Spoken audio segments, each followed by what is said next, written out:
Peter Berg, welcome to the show. Pleasure, man. Thank you. Man, I can't even believe you're sitting here. I've watched so many of your movies and series, and to have you sitting here is pretty surreal. Well, I feel the same way. I've watched a lot of your shows, and I figure it's good. It's good for you to expand your reach and get a director to come on here because I think I asked you if you'd had any other directors, and you said not yet. So I'm glad to be here. I'm a big fan of yours, and good job, man. Man, thank you, thank you.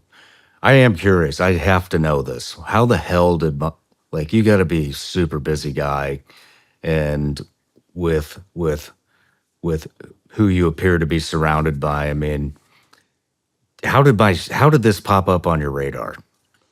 I was trying to think about when I first came to know of you. I know a lot of SEALs, and it might have been Marcus or Morgan Luttrell that somehow got you on my radar, and a couple of other guys that are living in California that I know, but just your name came up. I'm always interested in anything a SEAL is doing, particularly an ex-SEAL. I know how challenging it can be for so many team guys to kind of figure out the next chapter of their life. And we get a lot of guys in LA who are trying to figure it out and kind of trying to get into writing or directing or stunts. And I pay attention to that, try and help. And I heard about you and how you had kind of found this whole new career for yourself. And having gone through, the military experiences you have, I found it really fucking impressive. Wow. And that caught my eye also. So, I don't think people understand how hard that transition is. I mean, obviously military guys do, but civilians don't. They don't think about it. If they do, they, kind of think about it. But to go from the job that you've had, and, I've been fortunate to have a pretty decent look at, for a civilian, to understand how difficult it is to let go of that world and move into civilian life. I think it's important that people do make an effort. I do, and I just a lot of respect for what you've done. Man, thank you. A lot. That means a hell of a lot coming from you. So I really appreciate it. I got all kinds of stuff that we're going to talk about when it comes to that. But everybody starts off with an introduction here. So, Peter Berg, you're born in the heart of New York City in the 1960s. You moved to Los Angeles in your early 20s and have realized your dreams of becoming a celebrated film actor, writer, director, and producer, earning accolades across multiple platforms. Your approach to filmmaking is deeply personal, often focusing on real stories that highlight human endurance, teamwork, and the fight against adversity. Your films are known for their gritty realism, emotional depth, and action that feels both authentic and exhilarating. Among your many creative endeavors, Friday Night Lights, Lone Survivor, and Deepwater Horizon stand out as highlights in your career. More recently, you tackled the opioid epidemic. That's like super close to me, and I'm sure you know why, which we'll get into. The opioid epidemic head on with your epic show Painkiller. Just 1 week after its release, Painkiller ranked #1 in the top 10 English language series genre and currently has over 54 million hours viewed. And on January 9th, you're about to introduce your latest project, American Primeval, into the world on Netflix. I look forward to discussing that today. Thank you for giving us a sneak peek. That, it looks so awesome and so realistic, and like the sounds in it it's amazing. It's amazing. I think you'll like it. I can't wait. I can't wait for that to come out. And clear eyes, full hearts. Can't lose. Can't lose. Let's dig in. So also, everybody gets a gift. Just a little something for the flight home. Open it now, right? Yeah, go ahead, open it up. Oh, the gummy bears. bears. Yeah. Okay, they're not going to get me high. I'm not going to get me arrested or anything. No, you'll have to go back home to California to get those. Okay, I can get them. But I love gummy bears. yeah, those are good. A little something for the fun. Well, here's yours. I got you this because I said I might need it. Oh, I'm not man. good with 3 hours. That's, from what I understand, some of Tennessee's finest, from right here, right in Franklin. Oh man, this is awesome. Yeah. I think it'll Franklin be good. Distillery. Yes, sir. Perfect. Thank you. And then I got you, this is a limited edition. This is an American Primeval crew hat, which generally we had to earn up on the mountain.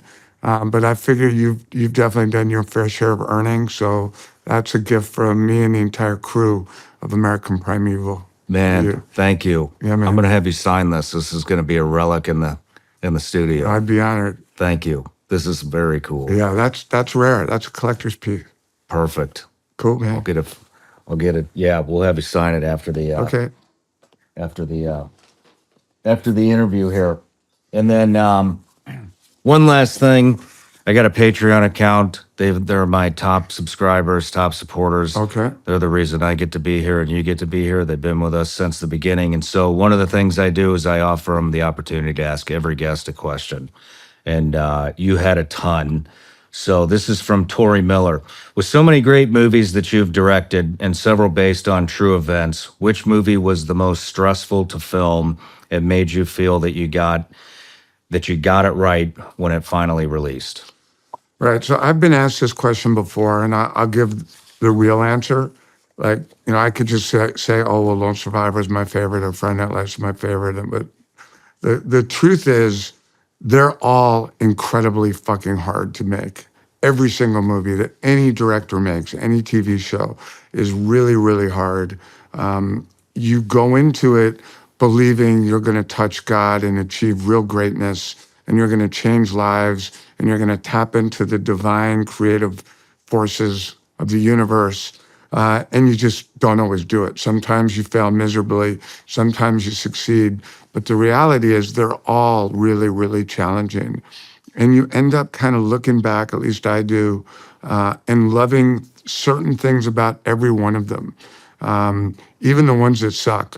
Because you don't go into it thinking, hey, man, I'm going to make a really shitty movie and I don't care. No, you go into it like, I would imagine, an athlete goes into a game, a team guy goes into a building, a dentist goes into a mouth with a drill. You go in expecting to have a good result.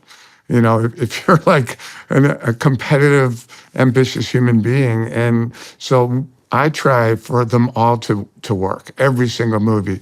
And, I love all of them. They're all really stressful. If you really push me, I'll probably say like Lone Survivor is my favorite, and that was the most emotional. Yeah. But I love them all. Yeah, it's you've made some just amazing stuff. And but yeah, I would say, I mean, that had to be a lot of pressure, considering the events that happened that the movie's about. And then in just our conversation before we actually officially started the interview about showing the families. I mean, that's tough.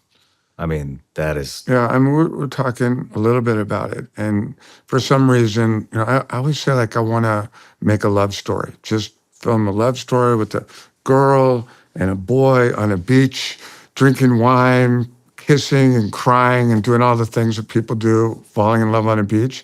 And then I always end up on top of a mountain with a bunch of stunt guys fighting for their lives, and pyrotechnics, bombs going off, and weather and animals. And I can't seem to just make the love story. So I tend to be drawn towards more challenging projects. And in the case of Lone Survivor, like right from the get-go, and I met Marcus Luttrell, and first looked into his eyes, I knew I read the book quickly, and he was in town interviewing directors, and a lot of directors wanted that story. So I met with him, and literally from the moment I sat down with him and looked into his eyes, I was kind of caught up in this spell of emotion and pain and sacrifice, and this energy that Marcus had kind of got me, and still to this day, it still gets me. Just FaceTiming him, I have such a connection to him. But making Lone Survivor, and started with going to the Dietz family, the Axelson, the Murphy family, and asking for their blessing and telling the story. And all three of those meetings were very emotional. I remember going to Danny's parents' house in Colorado, and his father taking me into his bedroom, which they left kind of as it was, almost from a young age, or Hot Wheels and posters of girls and toys and all kinds of things. And there was also his uniform that had been recovered, and his father that they recovered. Holy shit! His father sat me down on Danny's bed, which is his bed from childhood, and he had a piece of paper, and he started reading from the paper, and he started talking about I remember hearing after action report, autopsy, and he started reading, and he said, left knee, bullet, left thigh, bullet, groin, bullet. And I realized he was reading his son's autopsy report. And he started shaking, and he said, abdomen, bullet. And I could see the tears falling out of his eyes and hitting that paper. And he finished, I can't remember how many times Danny Dietz was shot, but a lot. And he put the paper on my lap, and the autopsy report was his father's tears in it. And he said, that's who my son was. That's how tough my son was. You make sure you get that right. And I thought to myself, okay, what the fuck have I gotten myself into with this? Not a joke. Very, very real to some very good, decent human beings, parents and wives and siblings. And there was a tremendous amount of pressure to make sure that when I was done and I showed that film to not just the families, but the entire SEAL community.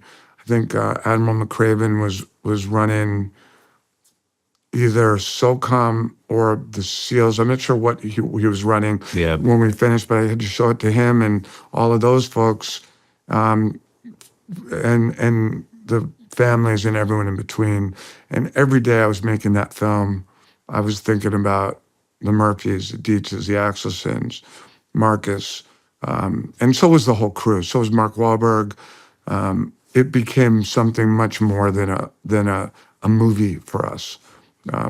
We didn't quite realize the power of the brotherhood, of the SEAL community, of your community, at first. Maybe certainly some of the actors didn't, but very quickly everyone did.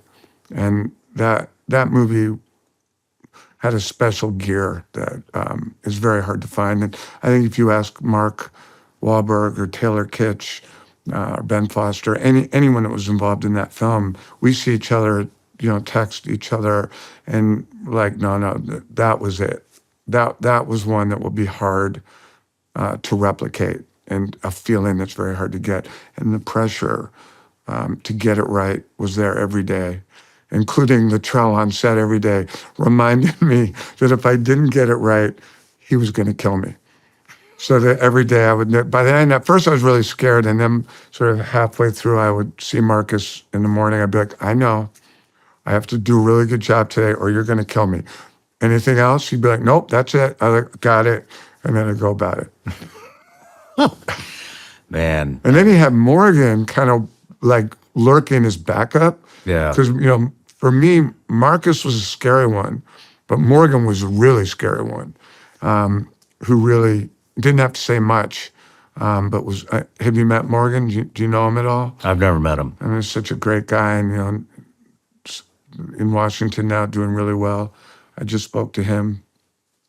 last week, and having those two guys suddenly in your life, and then just the general SEAL community, was a gut check, and it definitely focused a little bit harder every second than I have in some other films. If you're like me, getting a good night's sleep is a struggle.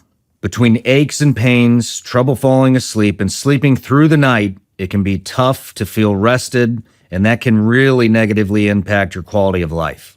Sleeping well is key to a long, healthy life. That's why I'm proud to partner with Helix. Their mattresses are top quality and designed to fit your needs. So many of my listeners are getting the best sleep of their lives and saving money with Helix's New Year's offer.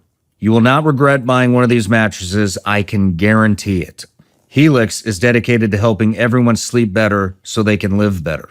Even with my busy life, I'm able to get a good night's rest and wake up feeling energized, thanks to Helix. And right now, my listeners can go to helixsleep.com/SRS for 25% off site-wide plus 2 free dream pillows with mattress purchases. That's helixsleep.com/SRS for 25% off site-wide plus 2 free dream pillows with mattress purchase. helixsleep.com/SRS. Are you looking for a voice that truly represents your values? Meet AMAC, the Association of Mature American Citizens, founded in 2007. AMAC was created to champion the needs of Americans who believe in faith, family, and freedom. Today, AMAC is over 2 million members strong and growing. The mission is simple but powerful: to protect the interests of all freedom-loving Americans, advocate for common sense policies, and offer incredible member benefits, including the award-winning AMAC magazine. To exclusive discounts on travel, insurance, and everyday services, to a strong voice in Washington, AMAC is here to make a difference in your life and our nation. Joining AMAC isn't just about benefits, it's about belonging to a community that stands for timeless American values. And right now, regardless of your age, they're offering an incredible deal. Enroll in a 5-year AMAC membership for 47% off. Visit amac.us/SRS today to take advantage of this special offer. That's amac.us/SRS. Join AMAC and be part of a movement that stands for you, your family, and your future. Yeah. Wow. Wow. That's heavy. I mean, it's interesting, the kind of some things we can relate to, that being one of them. I mean, my platoon was the guys that went in and relieved them after that. And I told you about the rounds up there. And that just gave me goosebumps when I walked in here and saw the rounds from the Chinook that crashed. That I was not expecting to see that. Yeah. It's pretty heavy. There's some heavy stuff in this room that's very historic. But I remember, when we got the after actions report when we got into country, and they showed us. It was some kind of recruiting video that Al-Qaeda put up. Yeah, I saw it. And I remember seeing, I was new, fairly new, and I remember seeing Danny Dietz upside down on the mountaintop, and his cami blouse was pulled up, and a lot of the guys in my platoon were in a team with Danny, and they were like, "Holy shit!" Like, he just got that tattoo, and I was with him when he got it on his rib cage, and it was just like, that's when it became very real for me. I can't imagine how personal and how much emotion you guys must have felt seeing those videos. I saw those videos. It's rage. I mean, yeah. I would watch them every time we went out on an op. That was my warm up. Yeah, man. I would. This is why the fuck we're doing this, because of this, and then I can't wait to get into some of the opiate stuff too. With you, that's something we can relate on. I lost my best friend to opiates, and who was struggling. You were just talking about, the transition from foreign military guys getting back into civilian, and Yeah. everybody goes down the spiral, and he didn't make it out, and it was because of opiates. I mean, Actually, it was because of that operation. So that was my best friend's team. he was part of the recovery operation. He was part of the recovery operation. I'll tell you this. I've never talked about this, but that was his sister platoon. He was in Iraq. They were having a great deployment, which means they were going after a lot of bad guys. His name's Gabe. I don't know if I should be doing this, but fuck it. I'm going to do it. And because he had one of the worst runs I've ever heard. And he was engaged and had a mess up at a strip club and got a stripper pregnant. Broke off the engagement. Was going to do the right thing. He was going to do the right thing in his mind, which was to marry the stripper, have the baby, and he deployed to Iraq. Well, they were getting after it, and she went into labor. There were some complications, so he left Iraq to come home and to be with her while the baby was born. Gets home, goes to the hospital. The baby's dead. The mom is dead. He doesn't tell anybody. He goes back to SEAL Team 10 and says, hey, I want to go back with the guys over in Iraq. They say, oh, you didn't hear the guys are coming home early. He had screened to go to development group, and they said, hey, you need to re-enlist. So how about you jump in with your sister platoon who's in Afghanistan right now? He's like, well, I don't have any of my gear. It's all in Iraq still. And they said, don't worry, you don't need gear. You're not going on operations. You're just going to go over there, re-enlist, get it done, jump back on the Bird, come home. So he wears his dress camis, gets on the Bird. They land in Germany for a layover, find out that Marcus is on the run. Then he lands in Bagram, so they know that 3 guys have died and that Marcus is on the run. They land in Bagram, and he finds out that the helo went down, which was all his, the rest of his friends. Wants to go on the recovery op with Dev. They wouldn't let him on at first, and he was like, basically, he's like, they're like, you don't have any kid, you can't go. He's like, I don't give a fuck. I'll scrounge up some shit. So in his dress camis, goes and takes piecemeals some shit together from the techs. Gets like a helmet that doesn't fit with a monocle, piece of night vision, like a shitty rifle, without any optics on it.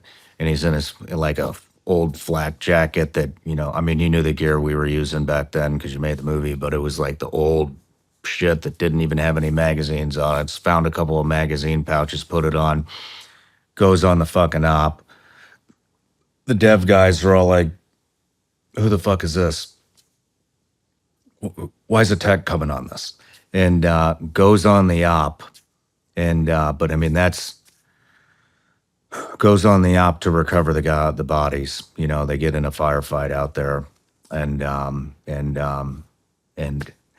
he also had a role in Benghazi. He also had a role in the coast bombing at the agency, but never fucking told anybody, and he told me when he was in Buds. He was in Buds with, I know James Suh was one, I think Axelson was the other. And he was in Buds when 9/11 happened and through Hell Week. And he told me he was sitting on the grinder or standing on the grinder. Suh was on one side, Axelson's on the other. And this is like 30 minutes after the towers go down. What a time to be on the grinder. Yeah. And so they give a speech and they're basically saying, hey, it's been peacetime for a long time, and your guys' generation is going to war and look to your right and look to your left, there's a good chance that one of these guys are going to be dead, in the near future. James Matt Axelson. And when he landed in Bagram, it was that Master Chief that gave that speech that greeted him coming off the fucking bird. Wow. And Wow. yeah. And then he later died of addiction with opiates. And so I've never told anybody that. Never told. I appreciate. Yeah. And I mean, it just kind of goes back for me to what we were talking about, the complexity of the difficulty of surviving for anyone that went through buds during 9/11. Okay, yeah, you're going to be busy, and good luck surviving that. Just literally coming back alive, like and Axelson couldn't. And then if you do come back, the complexities of having to carry, forget about the woman and the baby. I mean, that's horrific. And that would do most people in. Then whatever you saw in theater, and people, these guys are coming back and having to try and move on. And I, know some professional athletes, and I've seen the complexities of an athlete retiring. I own a boxing gym in LA, and we get a lot of military and pro athletes that come in there and train, and just, especially when they've gotten out, and I see firsthand how hard it is for pro football players. We have a couple in there now. We've had a lot of team guys come in, and they're trying to just stand on their feet like children again, like babies in a new world, and I can't imagine how hard it was for your friend to come back with the weight of those experiences in a world that's not necessarily receptive, and we can't see the injuries, right? So Yeah. I could be talking to you, and you look pretty good, and you're handsome, and you're ex-fucking Navy SEAL, and everybody loves a Navy SEAL, and so you're cool. Inside, it can be a different story, and I remember when someone gave me the statistic about how much money the government spends making a SEAL, right? All the training, everything, 3 phases, and then all the specialized training, and then I heard pretty high numbers for what it costs to make a SEAL versus how much money they put into kind of keeping an eye on a SEAL when he's done.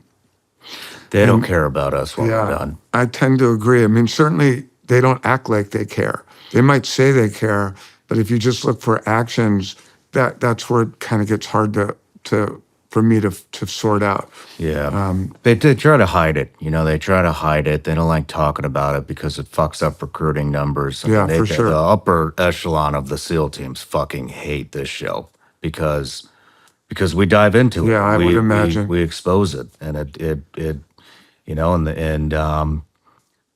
I don't care if it hurts the recruiting numbers. Yeah. I believe they have a responsibility. I understand that. I got to go when I was writing Lone Survivor. I got to go to Iraq with Team 5 to a place called Rawa. I don't know if you were ever out there. It was a Marine Corps base kind of by the Syrian border. And I got to spend a month, as a civilian embedded with a bunch of guys from Team 5. And that was, without a doubt, one of the greatest experiences of my life on many levels. And I took a lot from it and I have a lot of memories. But to this point, one memory that really stuck with me when I tried to when I look now back and I try to understand the transition for SEALs, but not just SEALs. It could be anyone that was in the military, but certainly it could be for Rangers or Delta or MARSOC or any particularly special operators that have to kind of get out. Something I remember from my time in Iraq was I got to go with the SEALs, and they were going to go into a house and kick in the door and get a guy. And so they all went in, and they wouldn't let me go in until it was secure. And so I was sort of out on the street, and I was on a corner with this one young SEAL. I think it wasn't quite a new guy, but he was young, little guy. And he was doing security on a corner, and I was kind of with him. And he wasn't really talking to me. He was kind of looking out on the street. And there were 3 Iraqi young men that had sort of come and were staring at us. And he knew enough Arabic to say, you know, go, get out of here. And he yelled it at him, and they stared at him, and he yelled it again. And they sort of walked away. And afterwards, after the whole lot, we were back at the base. I said, well, what would you have done if they didn't leave? And he said, I would have killed them. I said, what? He said, well, you know, the way I look at it is if I'm working and I see them, I own them. I own their shoes, I own their pants, I own their shirt, and I own their organs. I own their heart. Their heart is mine. So I do whatever the fuck I want with that. I own them. And I remember thinking, well, this guy's gonna have trouble getting out of the military. Like, how do you take, and I totally understood that mindset of like, fuck it, I will survive. My job is to protect this corner. My guys are in that house. I will fucking protect this corner. I understood that. But then thinking, well, this guy's gonna have to get out one day, and he's gonna be in traffic and someone's gonna cut him off, or he's gonna be in Starbucks and someone's gonna say some shit. And like the complexity of that kind of mindset to have to adjust to being able to be, like I remember someone once talked about Mick Jagger, right? The Rolling Stones guy. And you met in how in like 1975 when the Rolling Stones were the biggest band in the world. And Mick Jagger told a story about how he had to come home from a world tour where they were selling out stadiums all around the world. And he's Mick fucking Jagger. And he comes home and his wife, Jerry Hall, this woman, and he has a baby. She hands him the baby. She says, clean up the baby and there's dog shit in the yard. And Mick Jagger's like, but I'm Mick fucking Jagger. I just came back from, you know, and I've always thought that moment, just a little moment where I felt what it means to have that kind of power in a place like Iraq. Well, now you got to come home and you have to turn it in, you have to retire and you have to move forward. I don't think civilians understand that. Yeah, they don't. They don't, you know, but I think that that's a big reason why opiates become such a problem, Yeah. you know, in the community. I mean, And they're right there. And so then, yeah, you it numbs that out, turn it off, numbs man. it out, and then it's just it's the only thing that seems to turn the switch off, you know, for a lot of people. And the immediate easy fix, you know, Yeah. just it numbs you out to where you don't give a fuck, you Yeah. know, anymore. Yeah. And then, you know, down the spiral we go. Well, that was what Painkiller, you know, was for me. The show I did about Purdue Pharma, you know, and the Sackler family. It's interesting. Just today, what's the date today? What is it? It's the 16th. The 16th. So today on the way over here, someone sent me a New York Times article about a new twist in the opioid epidemic.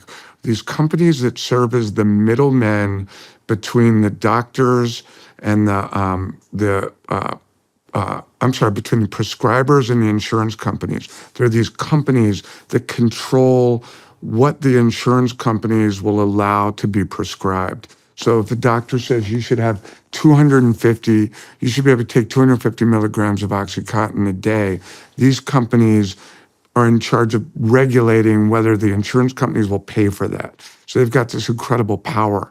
And there's 3 main companies, can't remember the names of them, but it's just today in the paper.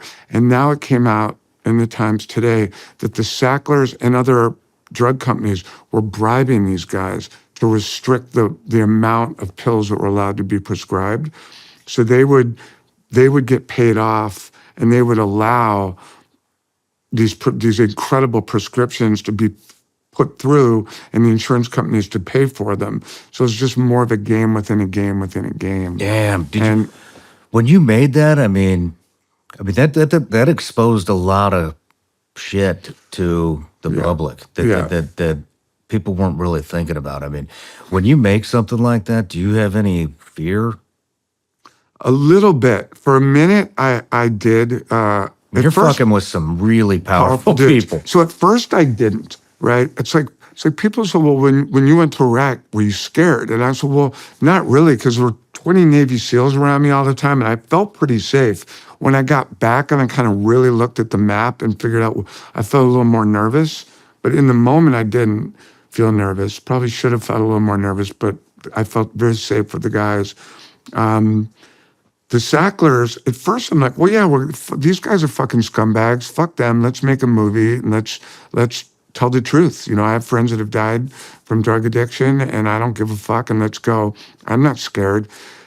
The more research I did, the more nervous I got, because they're just like, these are like real mobsters. These are the real Pablo Escobars, the real drug dealers that are, you know, putting up numbers much larger than the Medellin cocaine cartels, the companies like Purdue and the Sackler families. So the more I learned about just how powerful and quiet they were, and what kind of masterminds at secrecy, like you still, if you try and, you know, search Richard Sackler, they're so fucking scrubbed that you'll get virtually nothing on them. And they just constantly cycle that. And I've yet to find anyone who's better scrubbed as far as, you know, internet than Richard Sackler, the kingpin of the Sackler family. But so the more I learned, the more nervous I got. And there was a moment where I was literally paranoid, and I'm like checking my back and like making sure doors are locked, and, you know, and having access to security if I felt threatened. And then I realized, like, if they want to get me, they're going to get me. Yeah. And kind of by the time we really got going, the wave was really getting big, and people were finally starting to say the name Sackler and realize just how dirty and corrupt this family was. And I felt I think all of us involved felt at least secure in that, like, it was so public at this point that if they did come after us, everyone was going to know. It's like I didn't have to leave a note like, hey, man, if something happens to me, it was Richard Sackler. People kind of already would get that. Yeah. And everyone's like, dude, I don't know if I want to stand so close to you. Or I'd invite my friends out to dinner, and they're like, yeah, no, we're good. I'm busy for a while. Let's see how the show plays out. People kind of distance themselves, jokingly, for a minute. But, I mean, I'm not necessarily like the biggest conspiracy guy. Like, I'm always up to entertain a good conspiracy story. Like, I'll talk about Lee Harvey Oswald for a long time and the magic bullet theory and all that. But I don't even know whether it's a conspiracy or it's just like the realization of how the world does business. And this, if you really want to understand what the fuck's going on, not just in pharmaceuticals, but I think in almost any business, certainly the business of war, right? Yeah. The amount of guys that are making money off of war, right? That's a different story. But the way the money rules the world, it's all about money, and the Sacklers knew it. And the Sacklers knew that they had this incredible product that could do this incredible thing, take away your fucking pain. Like, for anyone that's dealt with pain, whether it's like the emotional pain that your buddy went through after losing his child and girlfriend and seeing what he saw in that helicopter, he's in pain. Give me that pill. Give me 40 milligrams of that liquid honey, you know, that happens to have a little battery acid in the middle of it. I'll take it. And the Sacklers knew it, and they knew how to monetize it, and they knew how to game the system. And I think, like, the worst thing that I found, the thing that really floored me, was this guy Curtis Wright. Do you know who Curtis Wright is? Curtis Wright, no. So the one of the challenges the Sacklers had with OxyContin and Purdue had, they needed to get the FDA to approve it, right? They had spent so much money developing this drug, and they were having financial problems prior to OxyContin being approved by the FDA, that they were all in on OxyContin, and they needed the FDA to approve it. And, like, you think about the FDA and, big government organization, and it, is probably a big organization that probably does need a haircut, and I'll bet they're going to get one now with the new administration, which is probably a good thing, I think. But you think, oh, wow, the FDA has to approve OxyContin. That's probably a team of 50 scientists, and they're going to have to go. It was really just one guy. And it was this kind of nerdy dude named Curtis Wright. And he was the obstacle. He kept saying to the Sacklers and to Purdue Pharma, I can't approve this drug. This is heroin in a little M&M wrapper. Like, what are you, fucking crazy? No. And they kept trying. He went through multiple applications, and this one guy was saying no. And that was putting the entire Sackler family and Purdue Pharma in real risk of financial ruin. And so at some point prior to getting the approval, some members of Purdue Pharma took Curtis Wright to a hotel room in the Virginia area, somewhere near DC, and they spent a couple of days in a hotel room. And no one knows what happened in that hotel room. When they came out, Curtis Wright had signed the approval with the words that OxyContin is believed to be non-addictive, is believed, which is weird language. It's not OxyContin is not addictive. It is OxyContin is believed to not be addictive, but no one ever used that language. Doesn't make any sense. Curtis, he approved it. The drug gets, going, and it becomes a grand slam home run, and the money's off the chart. About a year and a half later, Curtis Wright leaves the FDA and goes and works for Purdue Pharma. And he was making, they say, $70,000 at the FDA, hundreds of thousands at Purdue. They bought him. And when I heard that, I'm like, okay, that is how the fucking world operates. It's not a conspiracy, it's a fact. And, it's public. People know about it. Human beings like your friends and friends that I have are dying and are still dying. People are getting addicted. Families are being thoroughly fucked up and derailed. And this is how it goes. And so it was, making Painkiller was, just an emotionally powerful experience. I don't think there was a day filming it when someone on the crew didn't come up to me and say, hey, can I talk to you for a second? My best friend died. My cousin died. My mother died. Just in your studio today, someone that works for you came up to me and started sharing me a story about their relationship and to a family member and the drug. And it's omnipresent, and it's horrible, and it's, what I get from it is like, let's open up our eyes and be real honest about how this world operates. Yeah. And usually it's money. What were some of the things, what was the initial thing that kind of got you paranoid about the Sackler family? I remember I was trying to interview members of Purdue Pharma, because like I said, you can't get the information on the Sacklers.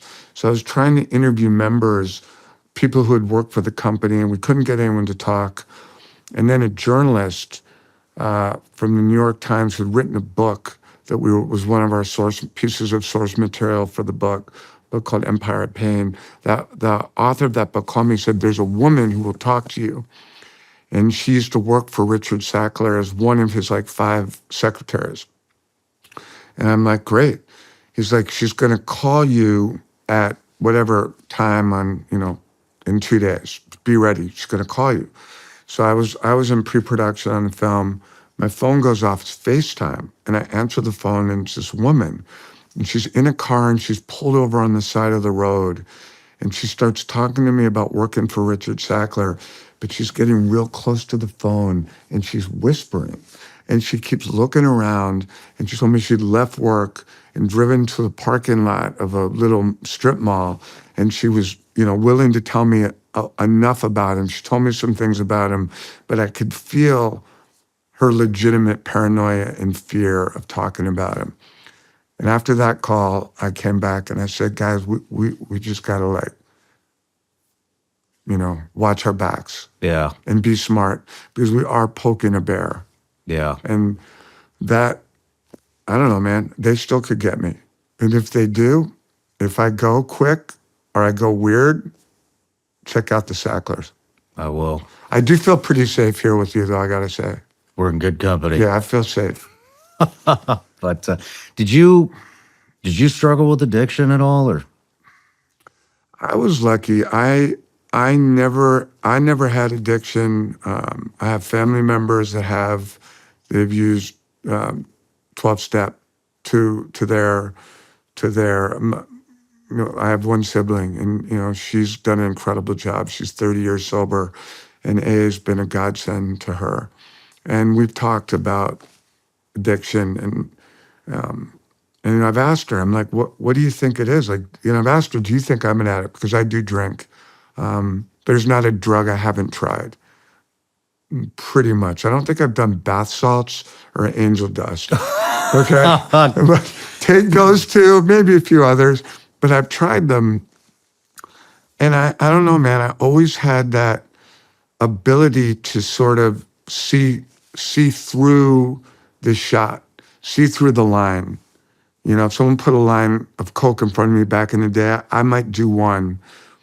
But then I'd think about the other, and I kind of have that it's not that I didn't want to do it and that I didn't see kind of what was good and what felt good about it, but I was able to sort of see, well, let's jump ahead 24 hours, 48 hours, and think about the cost, the hangover, the self-loathing, the self-disgust, the bad choices that start to accumulate, and I was able to kind of, I'm good. And my sister said to me that ability to have that pause is something that can separate, an addict, a true addict, from someone that's not. And I think about that because it's not any superhuman quality. It's nothing that I take credit for and be like, oh, I can do this, any more than I think most of the addicts that I know suffer it's not about weakness. It's not mental weakness or physical weakness that's causing someone to go back to that drug or back to that behavior, whatever it is, that's so fucking self-destructive. It's a disease, I believe. And I'm fortunate that I don't think I have it. Yeah. And do you? Have you experienced it? Oh yeah. Oh yeah. Is that common knowledge? Forgive me for not knowing. Yeah, it is. It's I had a hell of a run in Colombia with cocaine. Yeah. I appreciate the bottle, but I've been sober for 3 years. Good for you, man. And well, I've been on booze for 3 years, but yeah, I was really riding the line there. Opiates, coke, benzos, booze, sleeping pill, all of it combined together, and then I did a psychedelics treatment. You had a little journey. You went on a little journey. Went down to Mexico to do some drugs that got me off the drugs. What were some of the drugs? I'm sure everyone knows this, and you've talked about it. That's but forgive me. It was so I had really cleaned it up. So I moved down to Medellin. Yeah, that's a tricky spot for anyone that's For a while. even tempted to flirt with the devil. You're going to find it down there. Well, that's kind of why I went. And You found what you were looking for. I definitely found it, and overdosed a couple times, almost died. I remember calling my mom on Mother's Day. I've always heard you don't have to worry about how much coke you've had until things start slowing down. And they said when you're on speed and things start slowing down, that's Warning. when you're riding the line. And that happened to me a couple times down there where it was like that fucking scene in Old School where the voice is like, "What?" I started hearing that. How much coke had you done, do you think, and how long was the binge? About 5 years, and a lot I mean, it's, you know, at that time, like really good coke in Miami was like $150 a gram. Yeah. And down there I was getting it for $5 a gram. That's just, and it was so much stronger, right? Yeah. I mean, it's Sure. fresh from it's just right. I mean, it's Colombia, you know. But would you do like, because I never did, but I heard about like 3-day, 4-day binges that people would go on, and you're not sleeping and you're just doing Yeah. more. Did you ever experience anything like that? While we may have won this election, the fight to restore a great nation has just begun. Now is the time to take a stand, and Patriot Mobile is leading the charge.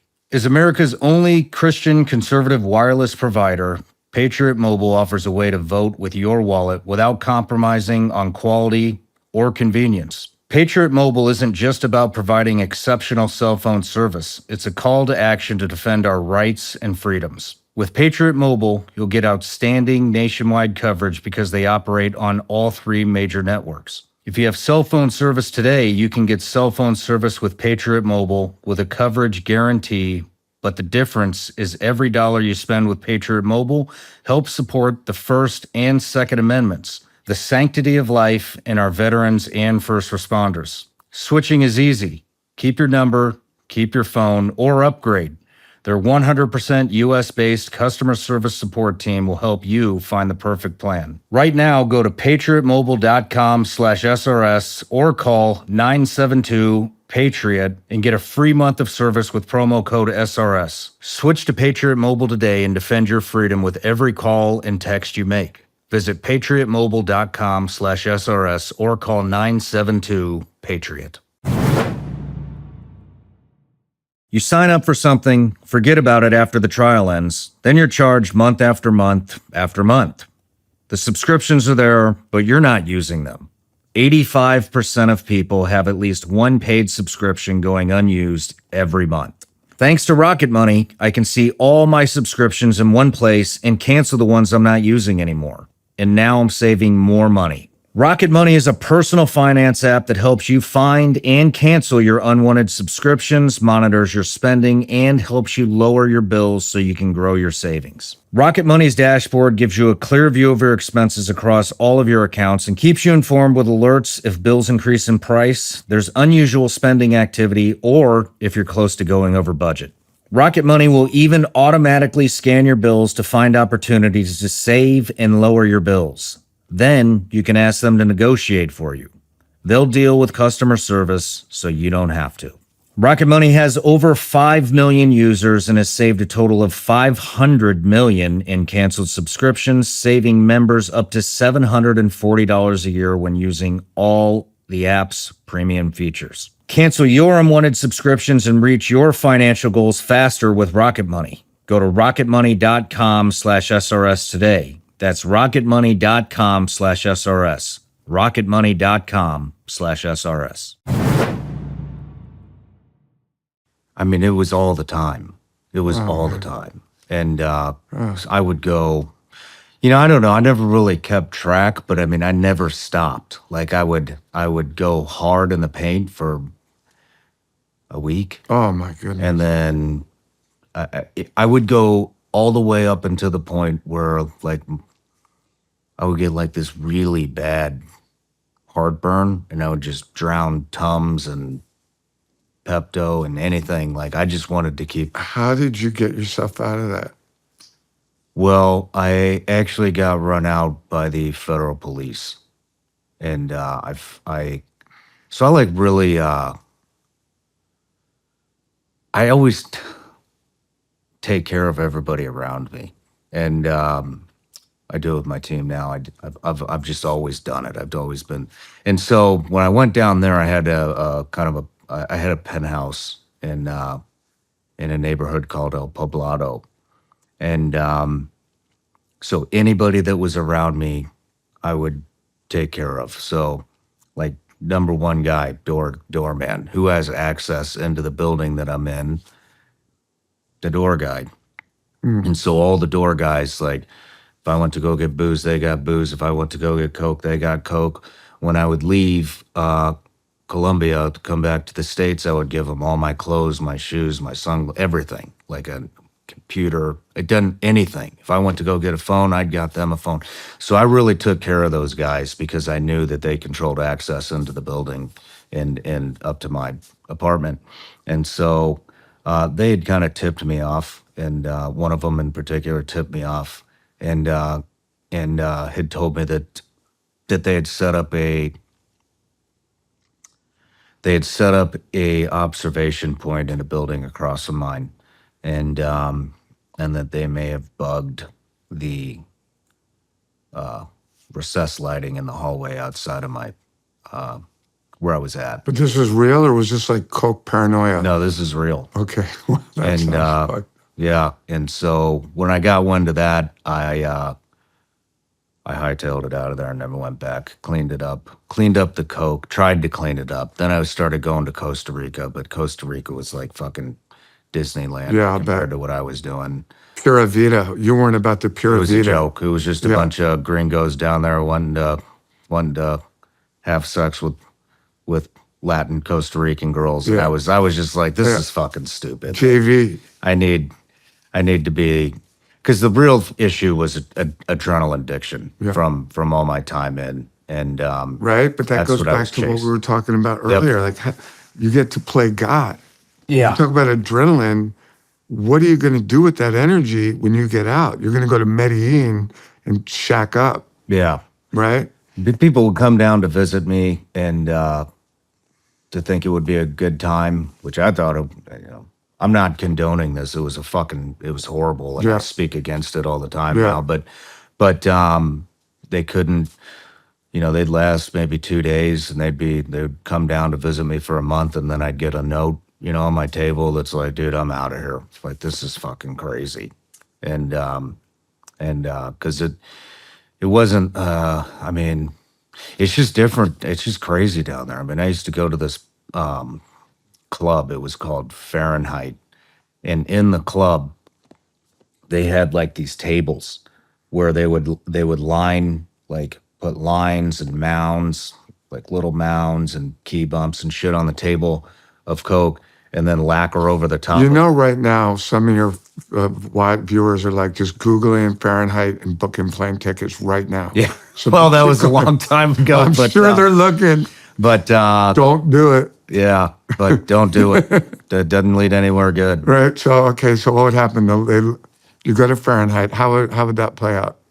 I mean, that was just one hangout. But what I really liked doing was, what I really liked was the adrenaline, it just, the adrenaline from the teams, and in my time at the agency, like it just, it was just always like shit was happening. And then when I left, I couldn't fucking feed that anymore, and I had nowhere to get it, and so I was like, I'm gonna go down here. I'm like, But what do you think? Did you go get into 12-step? No, What saved you? What got you to walk away from the drugs and the alcohol? And that Mother's Day thing like really got to me, because I was like, man, I'm gonna fucking OD down here, and my body will just decompose because nobody really gives a shit about me down here. Nobody knows I'm here other than my parents, and they'll just eventually get a call like, hey, your son's body's fucking decomposing in this penthouse. He OD'd on coke, and like the career that I've had before that, it was just like, oh, there's my son, the former SEAL, former CIA contractor who's fucking died of a cocaine overdose. I was ashamed. And so I went home, and I still struggled with the benzos, and because down there I would just, you can get whatever you want. So if I was getting, eventually if I was going too hard down the coke train, I would just pop a Valium and then, yeah, but whatever. But then I had a suicide attempt, and that was really like the breaking point for me when I got back home. Just nothing was, I couldn't get anything going, and pulled the car in the garage and reclined the seat back, and I woke up. I should have never woken up, but Anyways, That's what you call a positive fail, my friend. yeah, I'm glad you fucking failed. me too. I really am. I too. really am. Me too. But so yeah. So then but then I found psychedelics through this show, and went down there and haven't had kicked everything. I mean, So there the wasn't- psychedelics helped you. Are you in 12-step? Do you use 12-step? Peter, it was like a light switch, man. What psychedelics did you do? I did ibogaine and 5-MeO-DMT, and You smoked a toad? I smoked the I've toad. smoked it 4 times, my friend. Really? Yes, sir. I want to hear about this.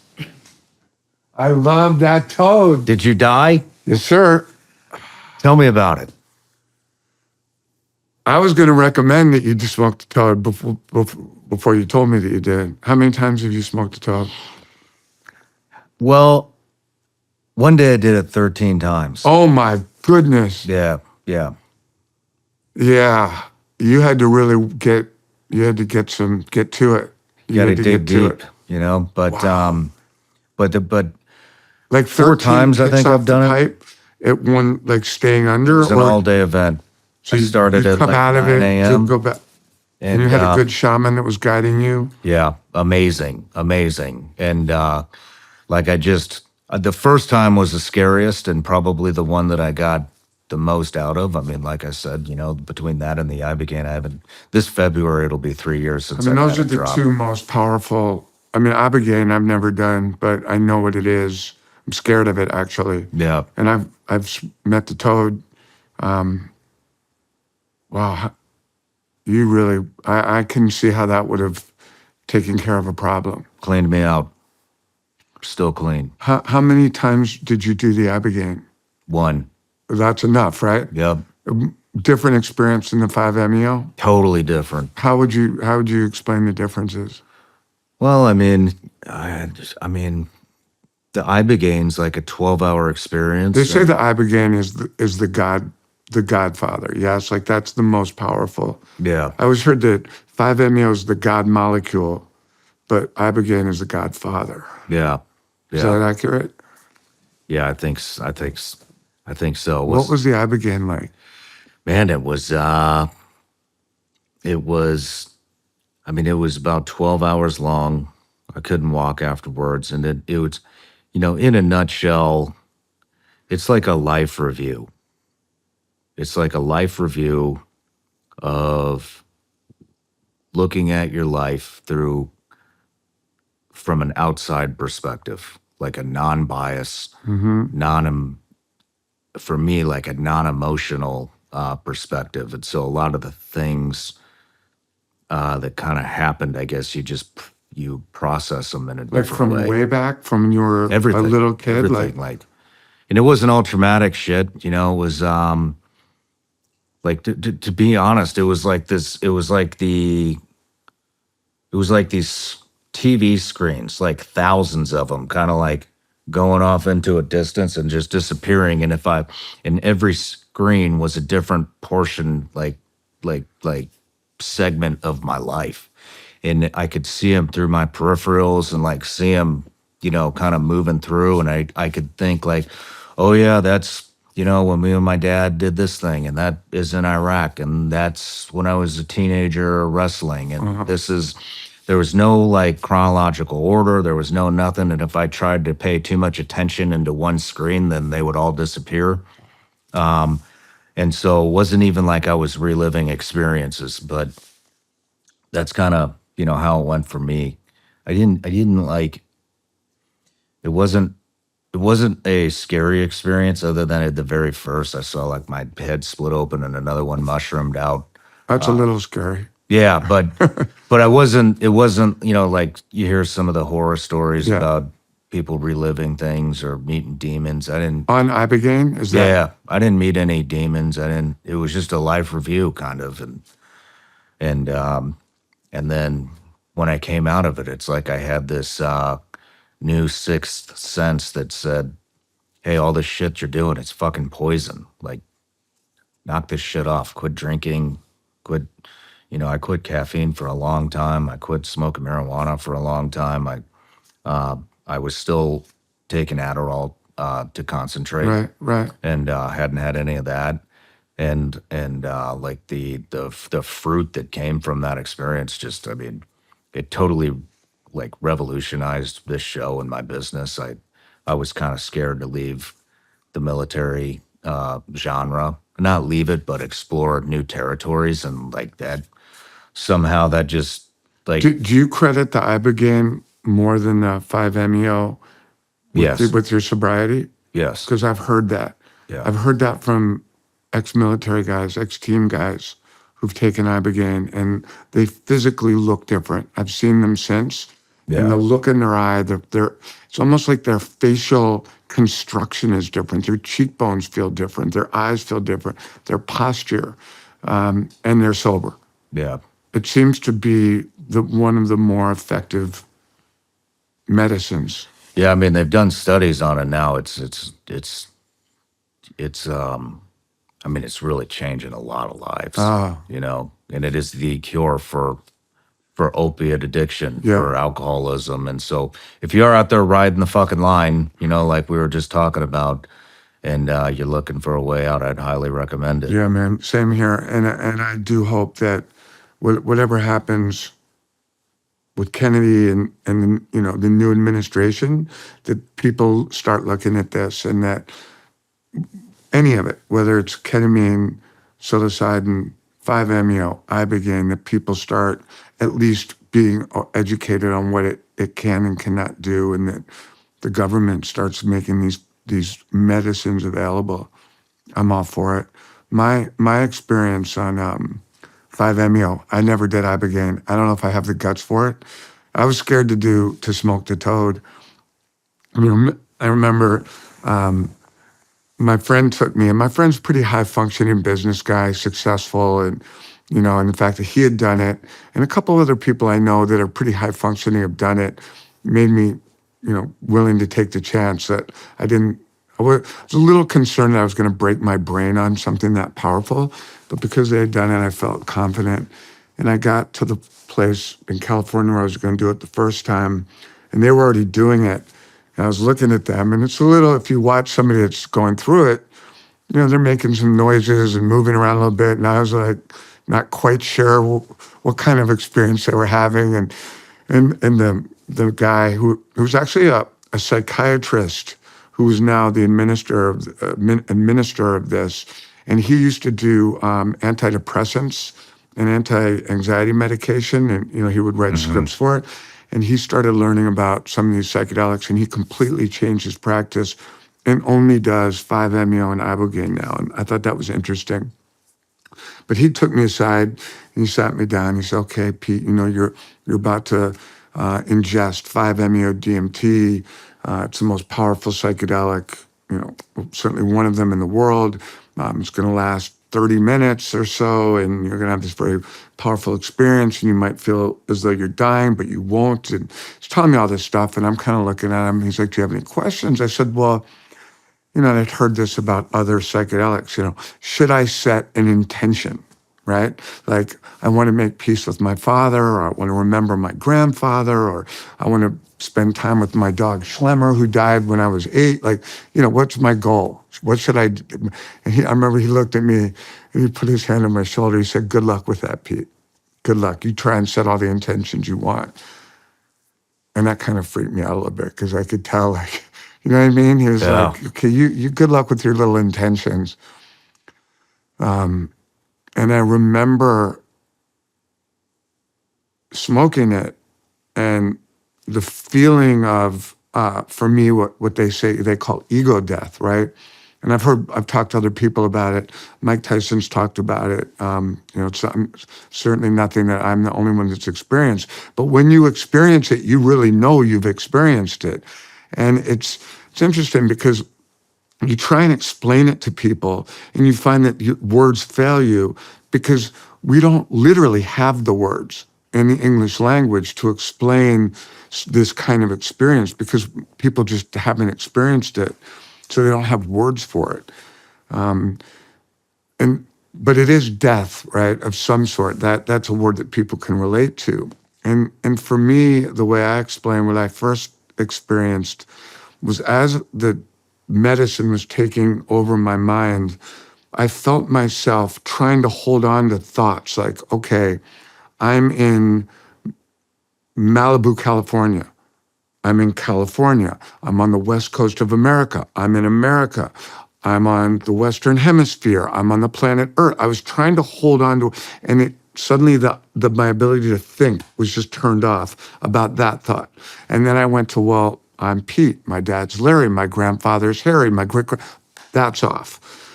I'm wearing shoes. I'm wearing socks. I'm wearing that. And every thought I could have would suddenly be slammed off, almost like a steel curtain was shutting down. And I could feel myself trying to hold on to any kind of thinking, any kind of rational thinking. And every thought was just, doo, doo, doo, doo, doo. And then this giant wall of darkness came over me. And it was a sound, and it was like, over. And I remember thinking very clearly, I'm dead. And my first thought was, it's all over. It's all nothing. Everything is nothing. I thought that. Wow. Everything is nothing. And all of this sort of sudden, because these are just words now, I became aware sort of that something was still going on. I was still functioning. There was brain function. But it wasn't any brain function I'd ever encountered before. And then I just started going into something that felt so expansive and such an energetic experience that was kind of moving and unfolding in multiple directions, everywhere, everything at once kind of energy. And that energy overtook me. And I remember I sobbed and I laughed and I screamed.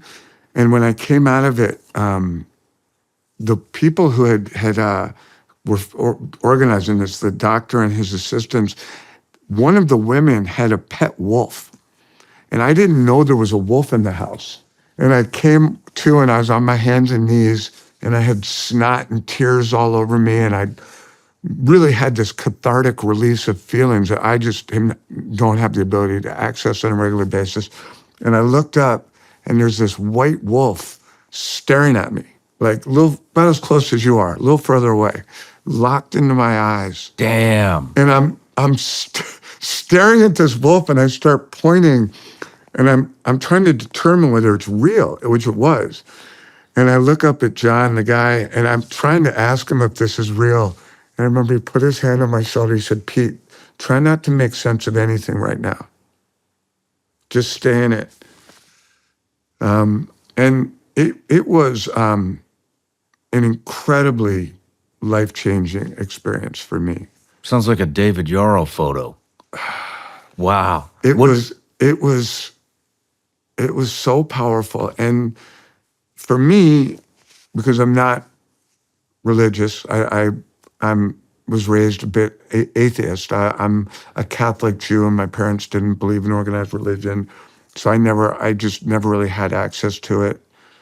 This felt like an incredible religious experience to me, and for me, and as people like Pete, stop fucking talking about 5-MeO, but I love talking about 5-MeO, and if someone's done it, I'll talk to them about it for hours. Because for me, the big secret that we all keep, that we all walk around as humans on this planet, and we never acknowledge, well, there's a lot of them, but the real big one for me is the concept of infinity, right? The concept that if you look out into the sky at night, that in theory, it goes on forever in all directions. It never stops. It has no barriers. It has no ending, right? Very hard to get our mind around. I shared a car in Greece with Elon Musk alone for 35 minutes in traffic. And I was like, it's a long story, but I ended up in a car alone with Elon Musk and his driver and his security guy. And this was after I'd done it. And I'm like, I got Elon Musk for 35 minutes. What do I want to ask him? And I said, Elon, What are your thoughts? Can you explain to me, like in a way that I could understand your concept of infinity? Like, because I can't understand it. How do you process the concept of an infinite universe? And he looked at me and said, Pete, I don't have a clue. I don't think I ever will, and I don't think we ever will. And I remember, wow, okay, he doesn't get it. I'm not so, I don't get it either. That tracks. But when I was under it, the 5-MeO, I felt as though I was beginning to experience the maybe very beginning of a look at a glimpse of what an infinite energy might feel like. And that felt religious to me. It felt like, and it sounds so stupid for anyone, and I get it. Don't judge. Don't judge. Try it, maybe. That's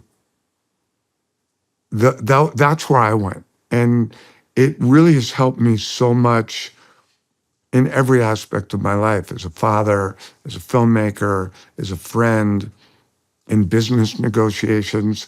It's given me access to a different perspective. And I would imagine for you, it doesn't feel like people are like, well, could I get addicted to it? And I don't know of anyone that gets addicted to things like Ibogaine or 5-MeO. It's like, no, I'm good. It takes balls. It's like I parachute. I've done, some jumps. And every time I've jumped, it's like you don't really want to, right? That last second, you're like, and how many jumps have you had, would you say? Not very many. Okay. Not very many. I had 13. On my 13th, I had a malfunction, so I haven't gone since. But every jump, no matter who, and I've been in plane, with some down in San Diego where, that Skydive San Diego, which is a great place, Jeff Bramston. That's where all the SEALs train and civilians. I go as a civilian. But a bunch of tough people jumping out of planes. And I know every one of them that second, right before they jump, they feel that. Maybe not today, at least most people do. Yeah. I'm sure there are a few psychos that don't. But that's how I feel about like 5-MeO, is like, I'm glad I did it, but man, if I'm gonna do it again, it's,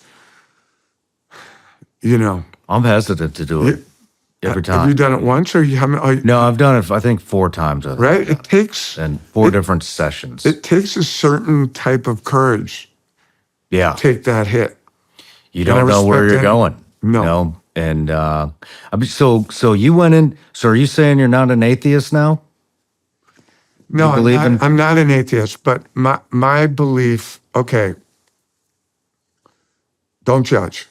I'm not here to judge. All right. So the second time I did it, I went into this again. This time I skipped the crying. And one thing that's interesting is doing it a couple of times, I think you go a little bit further.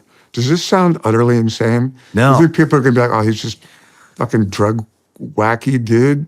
Nah, we talk about this all the time on this show. Because I really believe in this. And by the way, I don't believe in cocaine. I don't believe in recreational LSD. I think weed is problematic.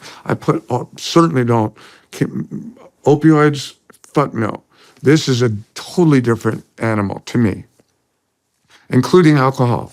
That's all over there. This we're talking about something completely different. This is a medicine.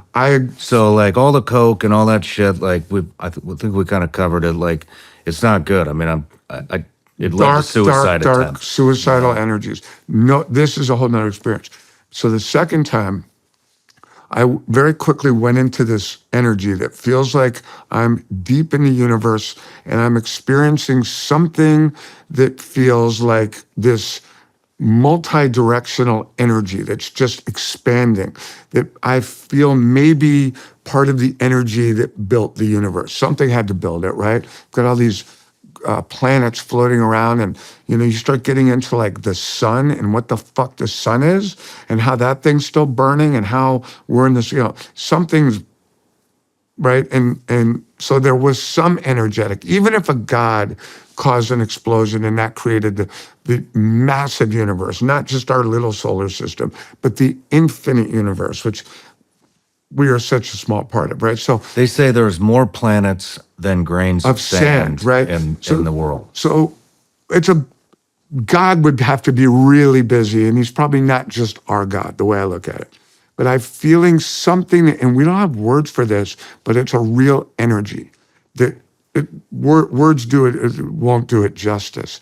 And as I'm coming out of this energy, I start to see images of iconic religious structures being built. The pyramids, the Vatican, the Notre Dame Cathedral, Mecca in Saudi Arabia. Literally, I'm seeing man building these temples, and it's coming.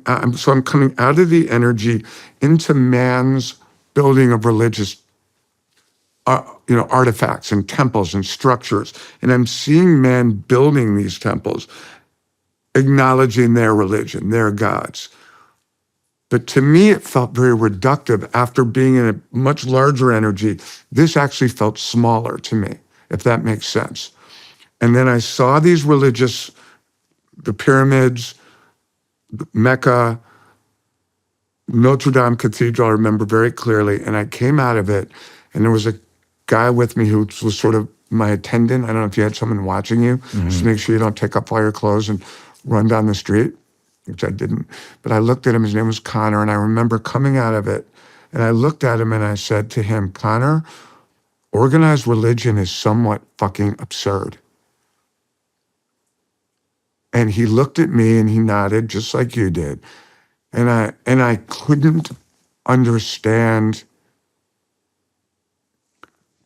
in that moment, having felt something that to me felt beyond organized religion. These structures, and I've been to them all. I've been to Notre Dame. I've been to the Vatican. I've been into Saudi Arabia, but I couldn't go to Mecca. I wanted to. I've been to Japan and to India and seen Buddhist and Hindu temples, and I appreciate that, and I certainly respect it. But in that moment, I felt that if that type of organized religion wasn't speaking to me, but I did believe that there's definitely a force greater than anything we can see or feel or touch out there. And that to me was the most honest religious experience I've ever had. Interesting. So that's kind of where I am. It sent me down a path, because first time I did it, I didn't really believe in anything either. I grew up Catholic, and that, went out the window pretty much as soon as I joined the SEAL teams with that culture and what we were doing. But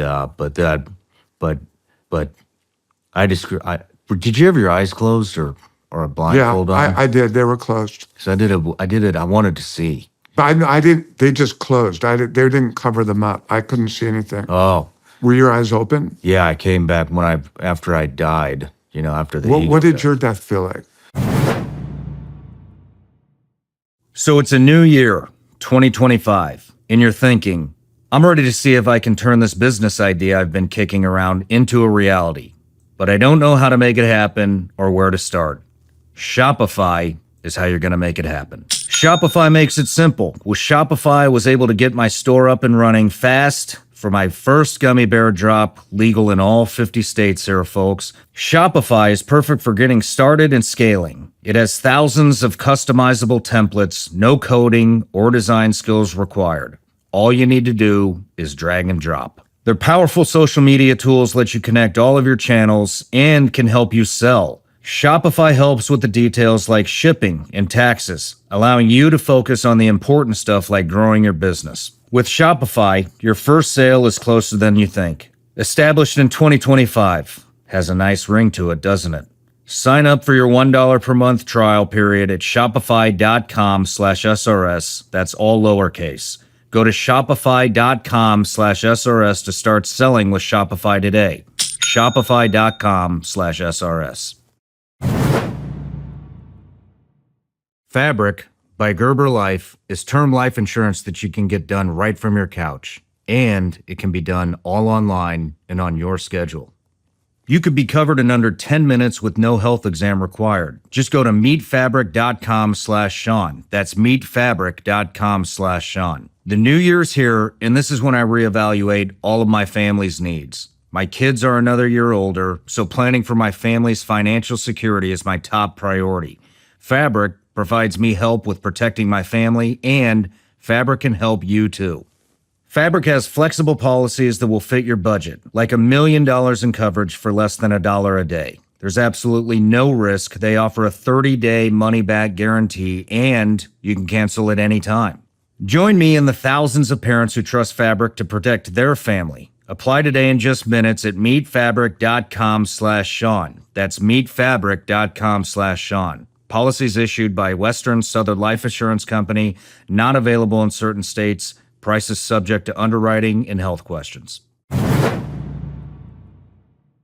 My death felt like, man, like it was the most anxiety, most fear I've ever felt in my life.